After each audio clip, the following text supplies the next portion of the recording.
All right, family, got on Newsport, man, Dash, Twin, Mary Lee. If y'all know LaWanda Joy Jacobs and stuff, I would like to say, I pity the fool. Real talk, this going out to LaWanda. I am not obsessed with you, and I know most motherfucking goddamn people want to believe that, but I believe she was obsessed with me, tell you the truth, and then they try to flip it always at the end and stuff. You know, Whitney Houston got a song, What You Looking At, and Mariah Carey got a song called Obsessed, you know, because everybody want to be revered like, you know, they all that and stuff, when I don't personally care about none of that and stuff. Today is April the 9th, Sexy Saturday in my city, Chicago, 2022, so they say. I got 805 over here going out to the color purple Oprah Winfrey also because she thinks I'm obsessed with her and stuff. You understand what I'm saying? It was 7:57 or whatever. Ooh, that would have been nice. But now it's 7:58 over here. I got two different time zones or things going on and stuff because, you know, I do what the fuck I want to do. Now, in the last video, I flipped the Bible to Isaiah chapter 23. On my mama, Mary Lee Rice supposed to have died March 23rd of 2000.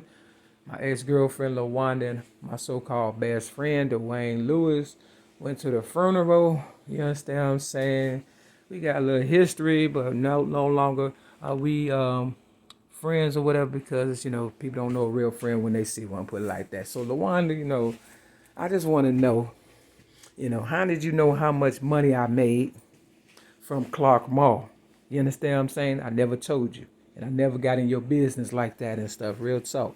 So that you just have to listen for different, you know, wordplay that people say or whatever and stuff. And just, you know, if you're in a relationship and you feel in your heart, you know, something ain't right, you just try to hold on because you don't want to be alone.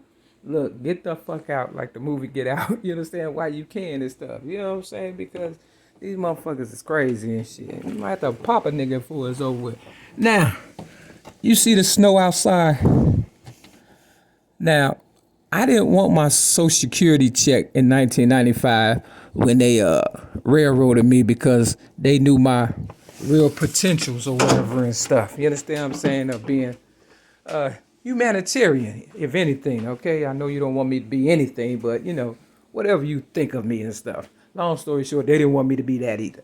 All right, so, you know, the doctor told me, hey, you don't want it, you're going to have to sign it in order to get out the psych ward, Hines, Illinois, or whatever and stuff. You know, Madden, John Madden, you know, psychiatric center or whatever. Now, what nigga you know gonna turn down some money?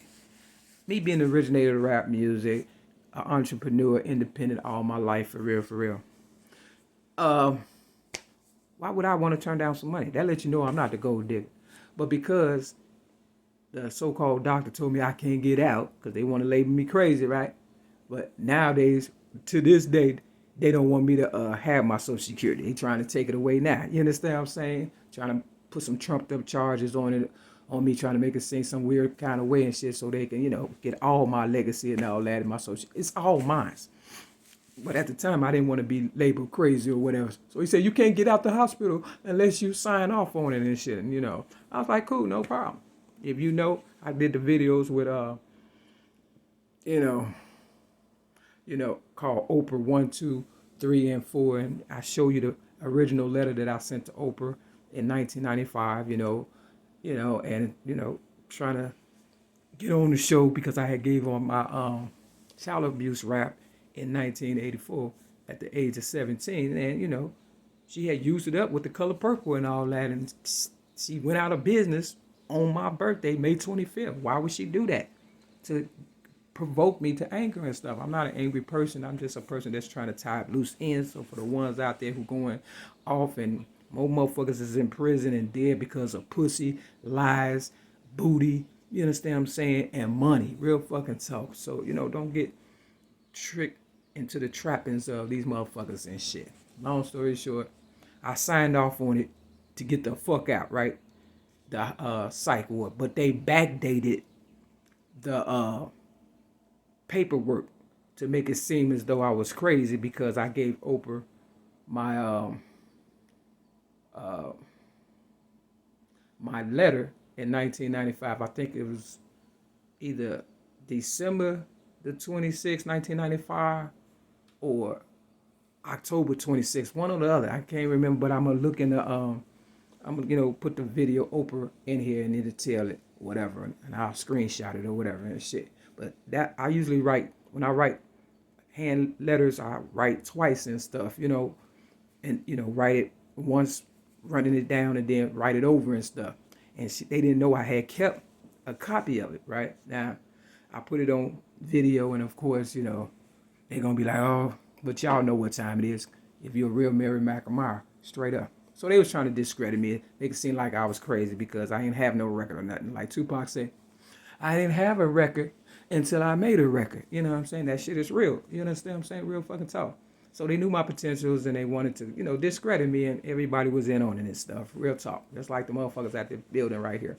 6210 South Kembacher Avenue, Chicago, Illinois, 60637 that I'm at, and it's my building. I'm pretty sure my family left me some shit and they don't want me to have nothing. So not even a social security check, because my award letter used to come with my social security number on it, and now it has some DMV number on it or whatever and stuff. Look like some offshore account number, trying to make it seem like I'm trying to defraud the government or some shit, which is all fraudulent anyway. The government, all that shit, they just hate that I beat the system. Long story short, I didn't know what time it was or day it was, so I wrote Snowy next to my signature on the doctor's, paperwork to get me up out of the psych ward, and my social security letter started. Now they trying to say it started April the 1st, was April Fool's Day, 1996. So now they trying to say I'm a fool and a joke and all that. You understand what I'm saying? Real fucking talk. I mean, they just don't care and shit. Real fucking talk how they talk about me. Now, long story short, before I got railroaded May 31st, 2008 for so-called disarming a police officer, I did not do because I was giving my book away, Rhymes, Poems, and Metaphors plus one song with all the evidence as far as me being a child abuse victim and a writer and woo-wop the bam and stuff, and I did it in a general way. They weren't happy with that and shit, so they, gave me some trumped up charges and stuff. Long story short, before I got railroaded, it had snowed so much one day up north in my city, Chicago, that I literally shoveled the snow for my ex-girlfriend to be able to drive her truck in, right? This is when I was on Ridge, my first ever YouTube video, MAERE-MAK versus the Fat Black Oprah Winfrey. That was my apartment. Of course, niggas was hating on that, and that's why I ain't got shit now. You understand what I'm saying? I was hoping they was hating so I could lose everything and just get everybody out of my way and start a new, fresh, but these bitches want me dead. Like the song by K-Rino, Worth More Dead, and that I already knew and told them in 1995. Now, for $1 zillion, which I am worth, at least priceless, nigga. You understand what I'm saying? You do the math. If you don't think I'm worth that much, you definitely know I'm worth more than you. And if you don't believe that, kill yourself and find out. I'm a comedian also, bitch niggas. Real fucking talk. Now, I flipped the Bible to Isaiah chapter 23, 24, 25. But of course, it's got a little bit of 22 right here. And, my ex-girlfriend, LaWanda, Joy Jacobs, was a Jehovah's Witness. And so 22, it says right here, the burden of the valley of vision. Now, this is on page 637. I was in the Chicago Sun-Times newspaper at the age of 6 in 1973. I came back. For me, my family, everybody, old people, people hated on me, whatever. We all could have been a billionaire because I knew I was priceless. I allowed them to get 40 years of a head start. You understand what I'm saying? Now it's like 55 damn near, because I'll be, 55 May 25th, born 1967. You understand what I'm saying? I'm such a nice person with a smooth personality that just, they don't stop, coming for some reason, because niggas think I'm too cool. They think I want that girl. I don't want nobody. I want to be left alone, but for some reason they think they could pick on me for free. And I'm here to tell you that this ain't what you're looking for and shit. But I will be nice if you are in my presence and stuff, but I ain't kissing your ass, and I'm not going to let you get on my nerves for free. So when I was with LaWanda and stuff, it had snowed so much, and she had the parking spot of number 23. My mama was supposed to have died March 23rd of 2000. I'm hoping she tapped out and just, moved on and lived her best life and stuff, and was just trying to hold on for me. I appreciate it either way. You understand what I'm saying? It snowed so much, I I shoveled the snow trying to be nice because LaWanda was supposed to be my girlfriend. You understand what I'm saying? And I didn't want her, you know, having to, you know, go through hell shoveling the snow. So I did it. Nice person, right? Yeah, that's who they fuck around, you know, or fuck over the most. Nice people, you know what I'm saying? But I'm not that fucking nice. That's the fucking problem. And that's why I had to hit her in her goddamn face to let her know the next motherfucker would kill you and shit. Stop playing games, gold digger. Real fucking talk.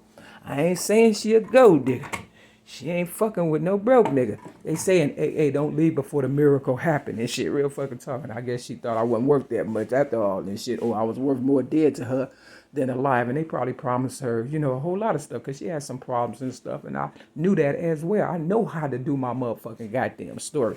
I know who I be working with. I ain't never stopped goddamn being, you know, an advocate against child abuse. In my DCFS files, you know, part of it said that, you know, I thought I wasn't getting through to Mary. This is a psychiatrist and stuff. I thought I wasn't getting through to Mary Lee until she brought another girl to see me. You understand what I'm saying? Because they don't know what I'll be thinking until I tell them. Even then, don't fucking quote me on it and stuff because there's a lot of shit I just, you know what I'm saying? Ain't trying to know or trying to forget, and hopefully you will too. So this is for my ex-girlfriend, LaWanda Joy Jacobs. I hung in there with you as long as possible. In AA, they say no one comes in this room no one goes through these doors by mistake. She wanted to be a part of the limelight and all that and stuff. She wanted to be a part of the Illuminati and all that. You know what I'm saying? She wanted to be me. She never said nothing in AA as far as her story. Everybody that came, you basically knew who they were and shit, but she was tight-lipped and everything and stuff. I said, this girl either the police, a reporter, or she a real MAERE-MAK admirer and shit. And I knew goddamn well she didn't give a fuck that goddamn much and shit. But I hope she can. And I hope, you know, she's you know, making the best out of her life and she's still alive or whatever. But I knew people looked at us like you know, a good couple or whatever and stuff, because we did make a good couple and shit, you know. And now you got Niecy Nash and, you know, Jessica Betts, you know what I'm saying, represent for me. I'm always pass the torch or whatever and shit. Real fucking talk. I'm gonna make my story, you know, it's gonna get out there regardless if it ain't me. You understand what I'm saying? Personally and shit. I know how to pass the buck, if that's what you want to say. You know what I'm saying? Or delegate my motherfucking goddamn position and shit. I can't do everything, but what I can do is tell you to stay the fuck about my business if you ain't handling yours. You understand what I'm saying? And, you know, whoever set you up, you know, you left before the miracle happened and shit. And if you got some money and shit, because you told me you settled. You said you settled. I said, damn, you settled. God damn. You know what I'm saying? For what? You know what I'm saying? Well, I tell you, you can be clean as a whistle or dirty as a filthy, you know, dish rag and shit. You know, they call it a dressed up garbage can in AA. Real fucking talk. And because, you know, motherfuckers think girls are cute, you know what I'm saying, on the outside, they gotta be cute on the inside. That's not always the case. That's not always the case. That's not always the case. So I got the 6 and a 7 to the right to let you know I am for real. They say don't tell your left hand what your right hand is doing. And of course, LaWanda is left-handed. See, the 6 and the 7. I was born in 67. Here go the 12 and the 3. 12, 13, 14, 15.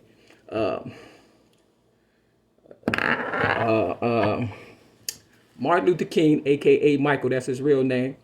January the 15th. Now, I was reading this goddamn book about Martin Luther King, and his best friend, Ralph Abernathy or whatever, wrote it about him and stuff. I was reading that book, and I took it back with LaWanda to the goddamn, to the library, and I dropped it in the box or whatever and stuff, and they said I lost that book. Long story short, let's add this up. You got 13, 23, 25, 26, 27, 28. 1995, I was what? 28 years old. You understand what I'm saying? Real fucking talk. So they heard my voice. They know what time it is. I never lose. And, you know, you didn't have to do that. She probably was a reporter trying to write the book story or whatever. I hope, goddamn it, you got what you was looking for and shit. But I wrote my own damn book, Rhymes, Poems, and Metaphors plus one song, and I gave it to her with my voice added to 5 CDs also and stuff. Get my shit back. This one for you, baby. All right, Jeremiah chapter 21, 22, and there's a little bit over here, 23. It says, fear of the unknown. That's what, and I kept it 100 right here. You understand what I'm saying? You can never beat me. You can never beat me. On my mama. Peace.